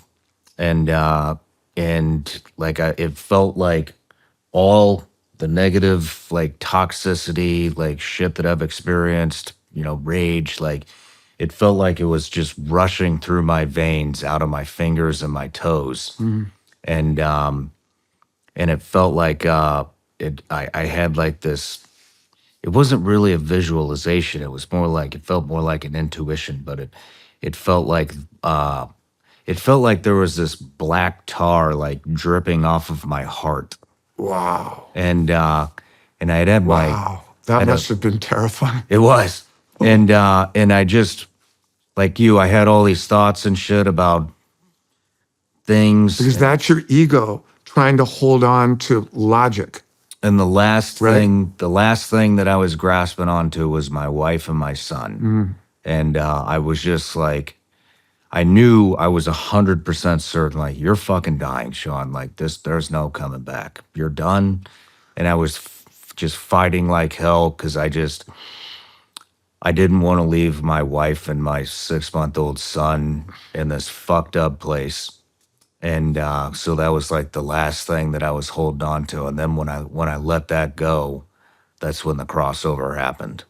And when the crossover happened, I like sat back up, and we were on the beach, or close to the beach. We were up on a mount, like a hill, and you could see out, into the Pacific. And there were some islands out there, and I remember everything looked exactly the same. It was just more vibrant. But like every time I do psychedelics, I'm like, it's a lot of intuition going on. And I was really reluctant to do this because I was like, this shit's for the hippies. I'm not a hippie. Yeah. And I've heard hippies talk about energy and all this stuff.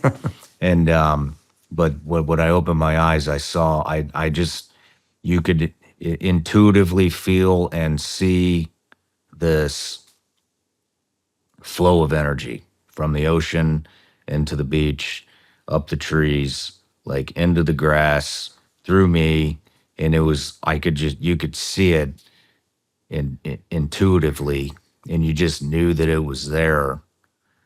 And if I felt like if there would have been some negative energy out there, it would have been like a spotlight in the darkness. Like you just would have been able to identify it immediately, because everything was just so positive. And then I felt the presence of Gabe, who we talked about, and I felt that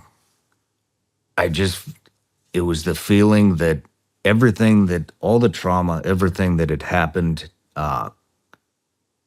throughout my life was supposed to happen, and that it was okay, and that none of it even fucking mattered because this is such a minuscule sliver in time that we're experiencing right now, and so so it made me believe again in a higher power. Yeah. And then it Same honestly here. it sent Same me here. on a journey.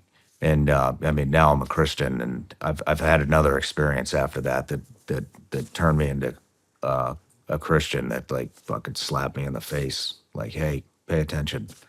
And it's amazing. I mean, the stuff it's and you also realize how minuscule like you are. We are. And you're okay with it. which is the ego death, right? But Right. Well, and that's where I say, like, it's changed me in all aspects. Like, I don't get upset about things that I used to get upset about. I'm not quick to like get to conflict. I found my work has just gotten better. Yeah. I'm a deeper movie maker. I when I was editing Painkiller, the opioid film, I had two editors, and one I had never worked with, and they they were editing while I was still in Canada filming, and then I came back, and then I had to come and work with them, every day, and I was just getting to know them, and one of them had an energy. I had just done the Toad, and they were both really good guys, but I could tell one of them had an energy of heaviness, darkness, and I found out that he and his wife had taken their son, I think 3-year-old son, into the ear doctor for a procedure. This was like 3 months prior to us starting to work. And they put the son under some sort of local anesthesia, and the son died. Their kid died. And I found out that was my editor and that had happened to him. And just came in after I'd found that, and we're working. And then I realized he had a picture of his son, a little picture kind of under his computer that I noticed for the first time. And I don't know him that well. And I started asking him about his son. I heard about this, and I'm, really sorry. And I just, want you to know that I'm aware, and if there's anything we can talk about or you want to talk about, or not, I want to be available to you for that. And we started talking. I started asking him questions about his son and what kind of life his son had had, and what kind of young man he was at that age, and what he had experienced. And we started talking. We started talking for a while, and he stopped. He said, I haven't talked about my son like this. And I realized I don't know that I would have had this conversation prior to experiencing that medicine. And we started talking about it, and I said, well, how are you and your wife coping? He said, horribly, horribly. He said, we're going to grief counseling, but it's not working. They'd gone to some chainsaw counseling where they go into the woods with chainsaws and just start cutting trees as a way of trying to release anger and energy. And axes and group therapy. And I asked him if he had thought about exploring psychedelics. And he said his wife is talking about that. And I said, well, have you heard about 5-MeO? He sat up. He said, my wife has been asking me about this. And I said, he said, what's it like? What do you think? And I thought about it. And I said, here's what I think. And I was like, forgive me if I'm overstepping. He's like, no, I want you to say it. I said, okay, because I really didn't know him that well. I said, in my mind, the way I'm thinking about you and your family, if this is your son right now in your mind, and he's right here, and wherever you look, your son, your dead son, is right there, and you can't, right, wherever you look. I said, I believe that this medicine could maybe take your son and put him here for a minute and give you, it's never gonna go away, but give you a little bit of space to maybe process something like that in a way that you're not able to. And I stand by that. And it's advice I would give to myself, to you, to anyone that, the only thing I think is that young people I don't think it's good to do for someone, much in their 20s still. I would encourage people to wait till their 30s.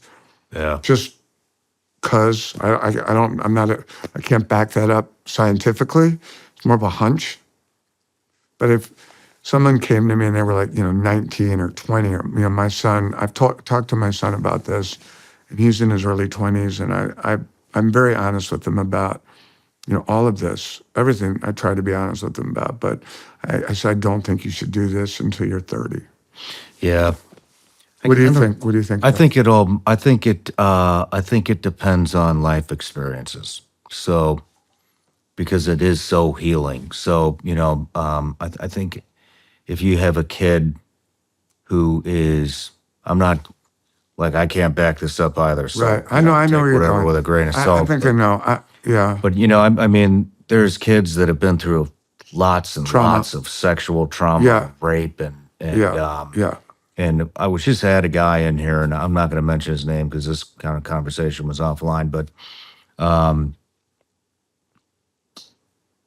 his son, was in an accident, and somebody was killed, and and his son did this, and it sounds like it healed him, and so because he carried a lot of fucking guilt. How old was the son? 17 or 18, Okay. I think, and kind of got him through. So because you do realize, I mean, for me, man, I'll tell you, like, it changes your perspective so much that, it's like, oh, fuck, like, so-and-so died. You know what I mean? That sucks. That a short life, could have had a lot more life to live, died in his 20s, died at 25, a lot of SEALs, whatever. Death sucks, right? That's how humanity perceives it. It's fucking horrible. Like, you only get to live once. After doing the 5-MeO DMT, this shit is what sucks. They're in a better fucking spot. They're like, Yeah. and it's almost like you get a window or a veil's lifted and you see like what it's actually Yeah. all about. Yeah. Even Yeah. though you can't, like you said, there's no words in the English language to describe it, but it's a hell of a lot better than here. I would agree with you. Like for someone like your friend's son, I think it could be really helpful if someone has gone through that kind of really fucked up trauma that's sort of out of the realm of just talk therapy is not going to, Yeah. fix that.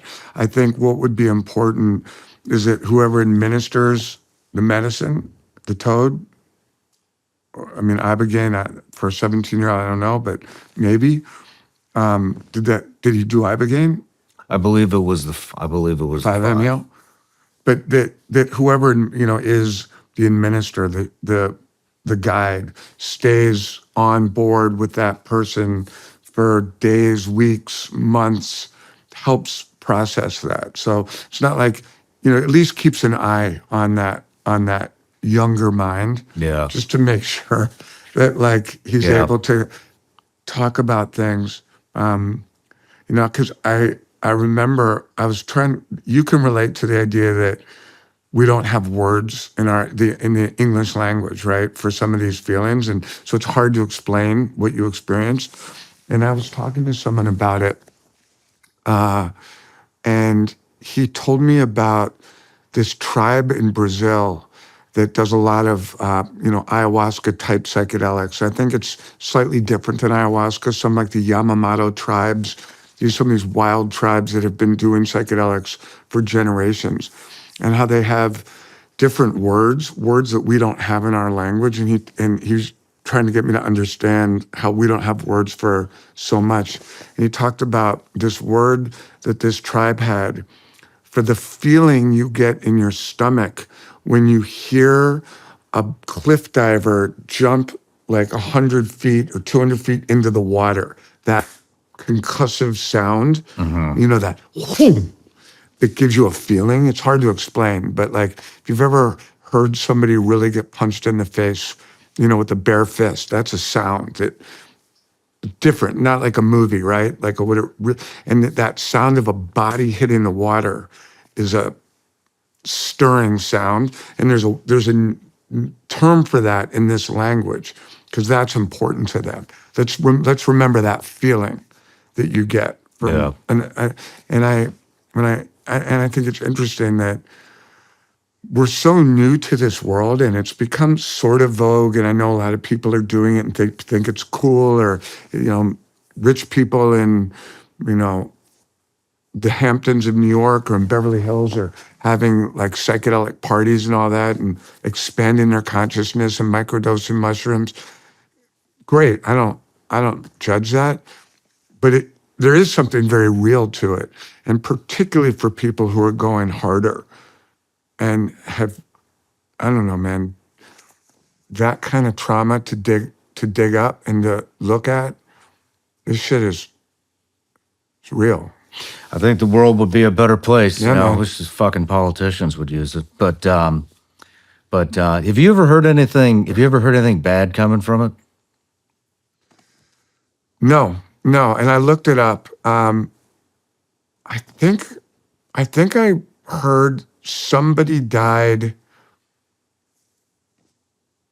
There was I remember there was a doctor or a shaman who, I think in Mexico, this is all, searchable, was putting people under and like molesting.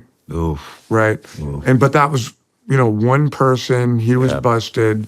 That, because I, searched it all, like dark side, downside, addiction, deaths, and very, very little. I couldn't find anything directly related, but I remember this one story of some shaman who was putting people under and like, doing that. But I don't know, man. I haven't heard much. Have you? Yeah, I just heard this last week.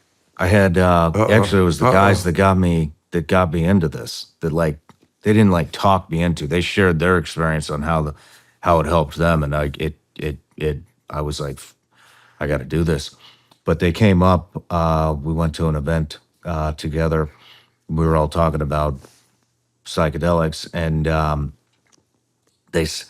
I guess there's somebody that I haven't looked into this yet, but apparently there's something out there on it. This guy did it. It seems to have experienced a 10-year time period, and within 30 minutes. Ibogaine or MEO? MEO. Okay. And I don't know. Like I said, I didn't have like a storyline or anything when I did it. It doesn't sound like you did either, but he had built a relationship, had a kid, like all this shit happened in his mind in 30 minutes that was 10 years worth of time. And then when he came out of the experience, only 30 minutes had passed, and he still misses like whoever he met that was in that experience, because he had built a 10-year relationship with those people. And so all he wants to do, is that fucking wild? Crazy. I know. Wow. I've never heard that. That's a movie, man. That's like, because there's like Eternal Sunshine of the Spotless Mind. I don't know if you ever saw that film. Jim Carrey, it's a good movie, where he wants to erase part of his brain to get a girl out of his mind. It's like just, bad relationship. But see, that's fascinating to me. And I can totally see how that could happen. I think that one of the things like that 5-MeO did for me was just that kind of, what's the adage that like we use 2% of our brain, or and it's like, to me, I've made the analogy to people like, do you want to understand a little bit about what it's like? Think about your dreams, and when you wake up from a dream and you've had some insane dream that you're speaking languages and your mother is there, but her head is an ostrich head, and your, son is like a stockbroker and he's making deals, but he's only 2. And you're like, where the fuck did that come from? How did my brain, I shut down part of my brain to sleep and something else woke up, right? And as a writer, I can relate to that feeling of accessing parts of your brain, right, that you just can't get to, sitting here talking. And I've had that experience many times. I don't know if you've had it writing, but where you sort of sit down and things start coming out of you, and you think that, 15 minutes have gone by, and you look up and 3 hours have gone by, and you don't remember it, and you look down, you've written 10 pages, but you've accessed something that you can't get to normally, and they'll call it, flow state, or, some sort of optimal creative like Rogan thinks that this state is an actual entity, like an external, like goblin that comes in and enters you, right? Which there's this guy Steve Pressfield who I like, who's like a guru for writers, and he talks about this too, like that being able to truly access aspects of your mind that you normally just can't get to, right? So that 5-MeO can put you in this state where it just shuts down your default network. So everything that we normally think of, like, oh, I'm wearing a sweater, you're wearing a sweater, I'm wearing pants, you're wearing pants, there's carpet here, all your things that are up on the wall, that's all our rational brain. Turn all that shit off. And the next thing you know, you've created 10 years of a life, and you really think you've got a son and a wife. It's crazy, That's, isn't it? And it I've still never has heard feelings. of that, man. Apparently, still has feelings. But I'll tell you, Like he's mourning his Yeah. child that never existed. yeah, yep, Wow. yep. gonna Maybe have to- tapped into another life. Who the hell knows? But Maybe. you know, it also another thing that like it did is it set me down. This stuff just sent me down a rabbit hole. Have you ever read The Four Agreements by Don Miguel Ruiz? No, I've heard of it. but I've Oh never man, read. you got What? it. Tell me. Give me like the Basically, good notes. I'm gonna butcher it. So, but I mean, lots of people read this. Some people read it I think Tom Brady reads it every year. But it talks a lot about like it's four agreements that you make with yourself, and I haven't read it in years, Right. so I don't know them all off Right. the top of my head. But it kind of talks about like I don't want to make this book sound like something it's not. Like but it- one thing that it does do is it talks about how we've all been indoctrinated. But it doesn't do it in like a conspiracy-ish fucking way. It's just the way it is. And a lot of people read this after psychedelics, and it's when you read it, you're like, oh yeah, like okay, like yeah, this is true. And in between that and kind of in what I experienced through psychedelics and how healing it is and how it's fucking illegal here. Why? I don't know. It's helping so many people with addiction and trauma. FDA, baby. Yeah. And it sent me down this rabbit hole to think that everything we know and have been told is a fucking lie. And I do believe that. And I do want to ask you about something. Did we go to the moon? Pardon me? Did we go to the moon? I don't know, man. I wasn't there. I know about the picture. Capricorn 1 was a movie when I was a kid that was, about the fact that, the theory that we never did. I don't know, man. I like to think that we did because that's how I was raised. And if that didn't happen, then I got to really unpack a whole bunch of other shit. But I don't know. I can tell you I never went to the moon. What about the Stanley Kubrick stuff? Have you looked into that? Which stuff? Did he staged it? He filmed it? Yeah, that's Capricorn 1. That's the movie. That's what it is? Yeah, I mean,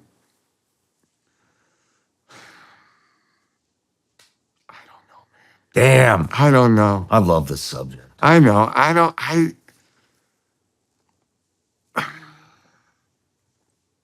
going to assume we did, Yeah. but I wasn't there. Yeah. I just want to believe we did. Me too. I don't know though. There's some pretty compelling evidence.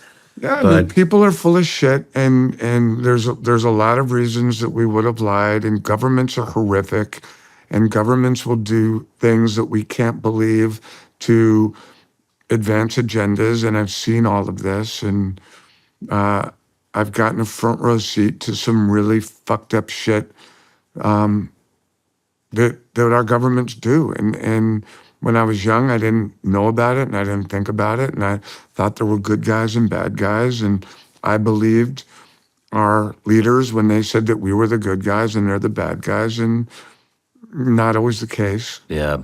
Yeah. I did just come back from Israel last week. How was it? Dude, it's fucked up.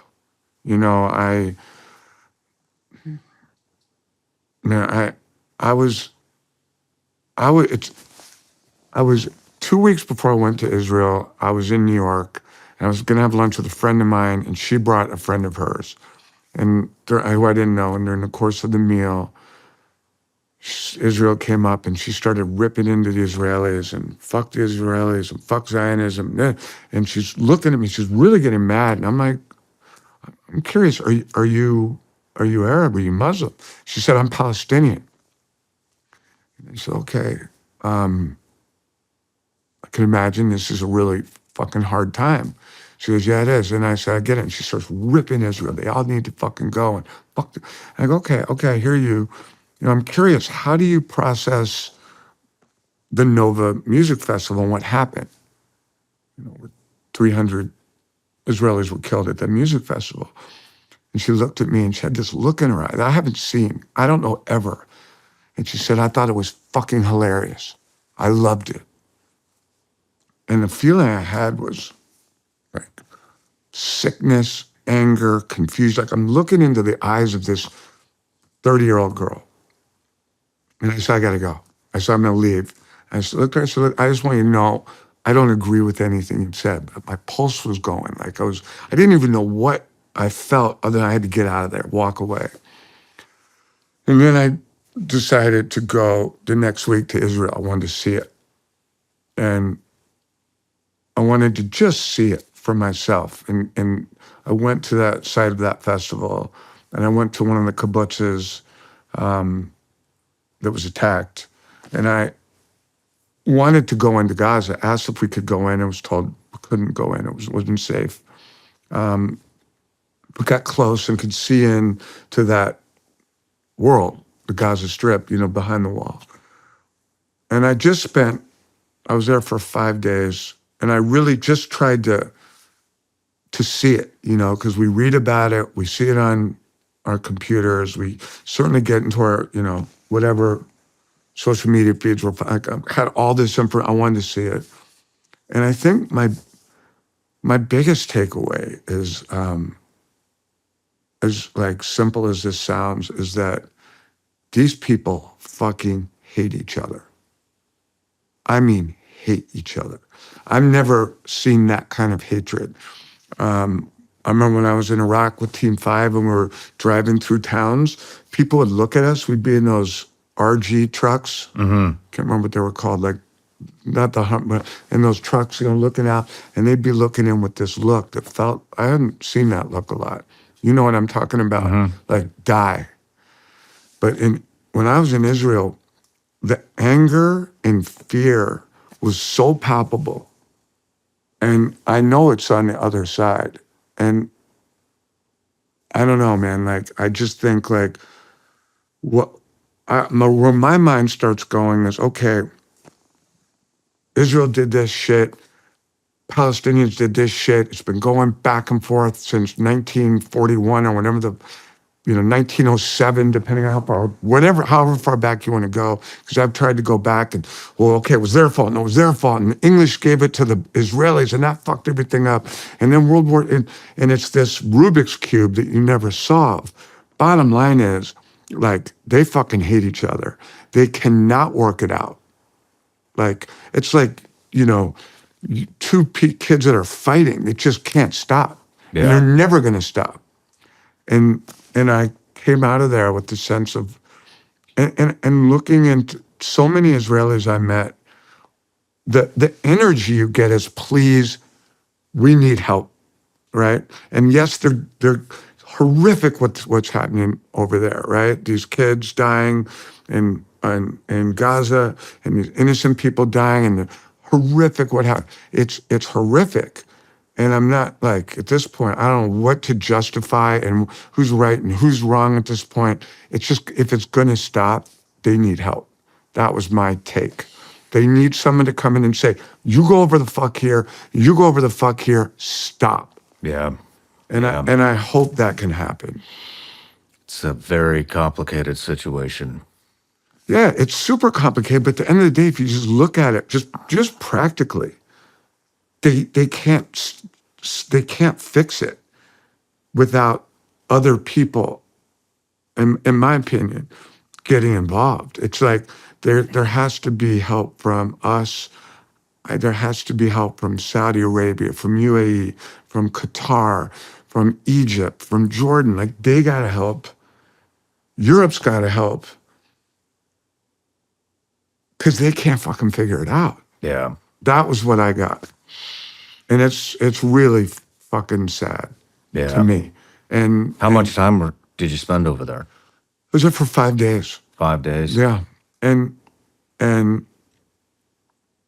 you know, I recommend for people to go there if they want to understand what it really feels like and get a better sense, maybe a deeper sense of just how dark and complex the problem is.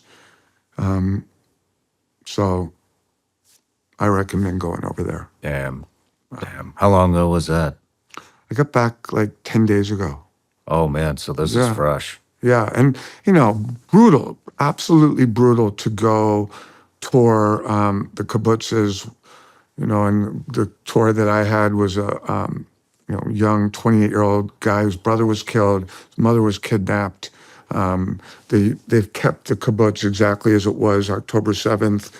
So the blood's all over the place, and the glass, and the kids' shoes, and, you know, the baby shoes, and, you know, babies were taken, and, you know, absolutely horrific.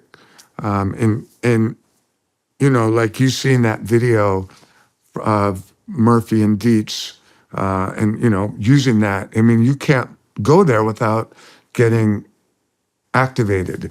And then you go to the music festival, and, you know, it's, fuck it, man. Fuck it. Game on. Yeah. Okay, you're going to do this? Game on. You support that, right? And I do. But then you start, you know, understanding the pain on the other side, and your head starts to explode. Yeah. And that's why I've come to the conclusion, like, they need referees. Yeah. It's like the nastiest hockey fight you've ever seen in your fucking life with no refs. Yeah. You know? Yeah. And people are bringing guns onto the ice and knives onto the ice, and no one's there to stop it.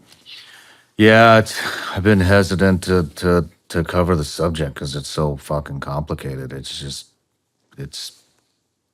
Well, if you look backwards, it's really complicated. Well, you did that. Well, you did that. Well, you did that. Well, you did that. Okay.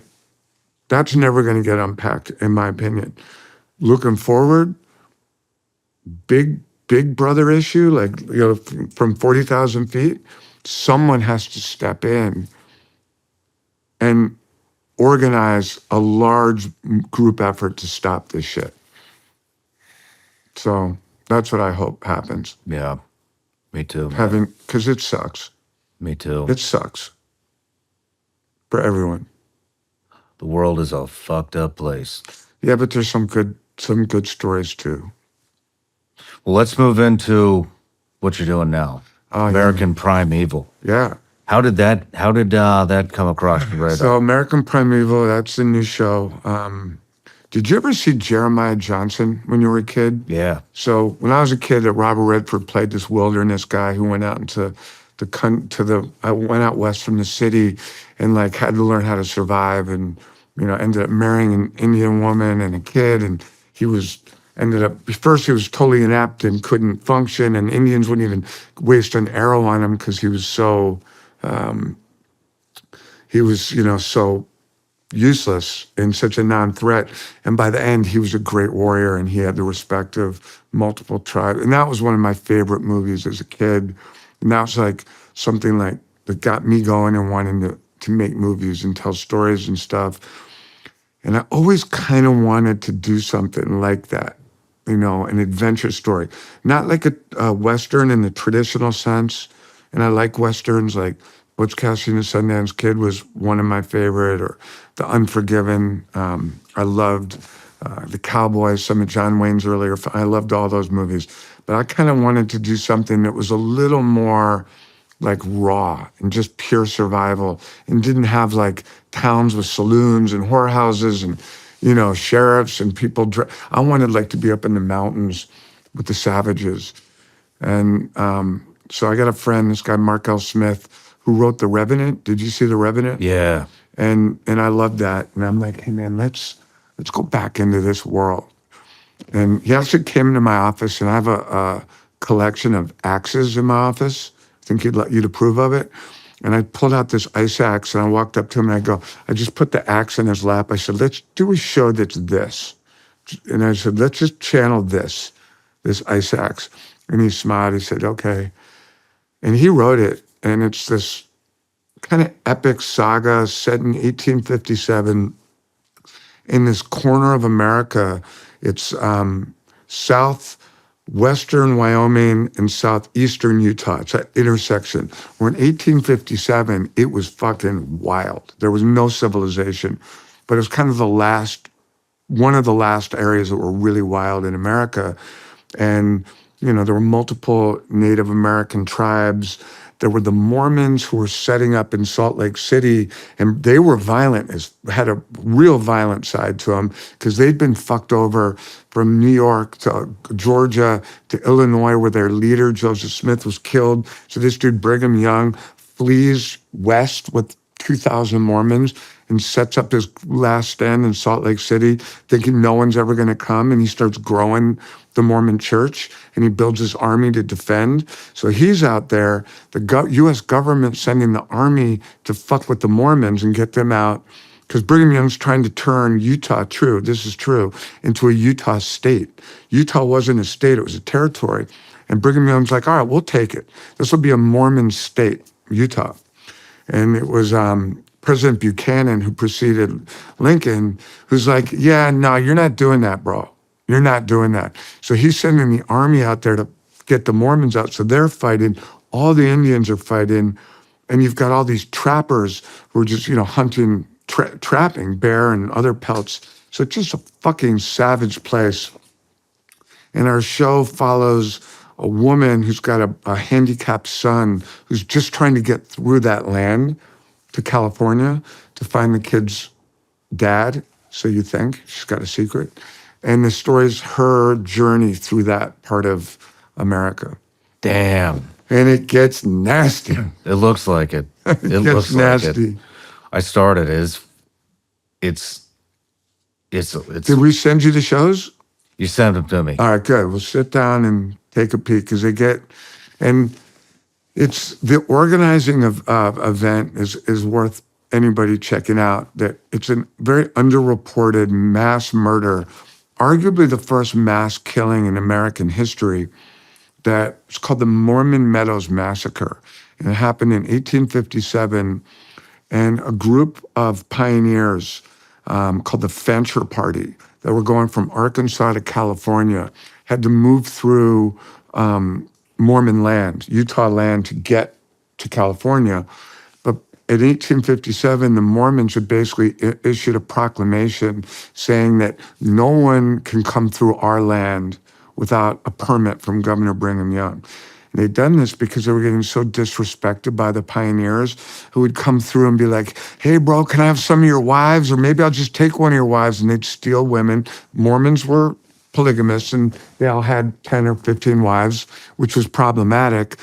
But these pioneers would come through and harass the Mormons, rape women, kill cattle. They'd let their cattle graze on the Mormons' crops. So there was all this mutual disrespect. So by the time this party came through without a permit, the Mormons warned them off and said, you got to go back. You got to go around, which would add like 2 weeks to the journey. And these pioneers were like, fuck you, we're not going around. So the Mormons came back and killed all of them. So a group of Mormons, and what was kind of fucked up is they dressed up as Paiute, which was a tribe out there, Indians. They dressed up as the Indians and actually brought a couple of Indians with them so that any witnesses would think it was an Indian murder. Damn. And it was really a Mormon murder. It was a killing done by Mormons. And they killed about 165 of these pioneers, men, women, and children. And really horrific moment in the history of the Mormon church. And it's a horrible moment in general. And that's kind of what we use as like the inciting incident, is what we call it, where, the moment that kicks something off. So the show's kind of going along and you don't realize it's going to hit you. And then the Mormons Meadow Massacre kind of comes at you hard. And that's the event. And so it was interesting, like going to Utah, meeting the different Mormons that were historians of this moment in time and getting them to talk about it, because it's a dark moment in Mormon history, which I never knew about until... You got him to talk about it? Yeah, and there was one guy, one Mormon wrote a book called The Meadows Massacre, and he took me to the site. And he wrote it because there's a monument in Utah now where the massacre took place, and the Mormons built the monument to all the folks that were killed. And his book, it's really interesting because it's about this crime, this horrible moment in Mormon history. And what he does in the book and what he said to me was, okay, as a Mormon, if you want to show this moment in our history, you have every right to do it. It happened. But I would ask you to read my book and do your research and at least understand how it got to that point, right? Because, like any moment of violence, if you backtrack it and think, well, which is kind of what's so tricky about the Israel situation, well, you try to unpack it, it just, and get to the roots very hard.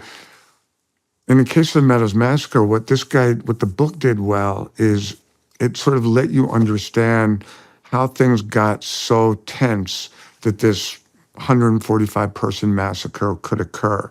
And I thought that was really kind of interesting. And in learning about that and learning about American history and the continual line of violence that's, plagued our planet, but certainly plagued our country, you start to understand man and our human nature and why we're so inclined to violence, and that's sort of a theme of the show. And then one thing so interesting that saved the Mormon Church, arguably, is that in 1857 the army was ready to come in big numbers and just fucking kill the Mormons. And that would have been no Mormon church. There'd be no BYU. There'd be no Salt Lake City as we know. It would have been over. And that would have been a great act of violence. But the Civil War was just popping off at that moment in 1857, 1858. So Buchanan and then Lincoln had to pull all the troops away from Brigham Young. And they were about to fucking get him, right? Civil War, we need these troops back east. No shit. And that saved Brigham Young. The Civil War saved the Mormon Church. Wow, I had no idea. Interesting. That is interesting. Where'd you film it? In Santa Fe. In Santa Fe, on location. I wanted to do a film with no sound stages. I was like, let's go out there. Let's go up on the mountain. Let's shoot in the weather. Let's let's make a survival show. That's what I asked for. And that was maybe one of the stupider things I've ever asked for, because we're up there for 135 days on the mountain, through the winter, through the summer, snowstorms, rainstorms, lightning strikes, fucking rattlesnakes. We'd have rattlesnake wranglers cruising through the set, constantly. And they'd find the little ones, which I didn't understand. Those are the real dangerous ones. Did you know this? The little rattlesnakes, the younger and smaller the rattlesnake, the bigger the venom load. So you see a big rattlesnake, you don't want to mess with it. You see a little rattlesnake, everybody clears out. No shit, I didn't know that. Snakes. Our actor broke his leg. We had to film around that. Stuntman got all fucked up. It was a wild shoot. And I'm like, you asked for it, you got it. But a good challenge, a really good challenge. Man, the preview is awesome. And it looks super realistic. And I'm sure it's going to crush it on Netflix. It's on Netflix, correct? Yes, on Netflix on, I think, January 9th. Yeah, January 9th. Yeah. Well, Peter, we're wrapping up the interview, but... you're a good dude, man. So are you. Appreciate it. Thank you for opening up about your about everything. Same to you. Thanks for sharing the story of your buddy. Oh, he lives on. So he was an amazing dude. But man, we covered a lot of ground there. And you thought you didn't have it in you. Here we are. I wasn't sure. But hey, it was Cheers. a pleasure to see you again. And best of luck with the film. Appreciate it.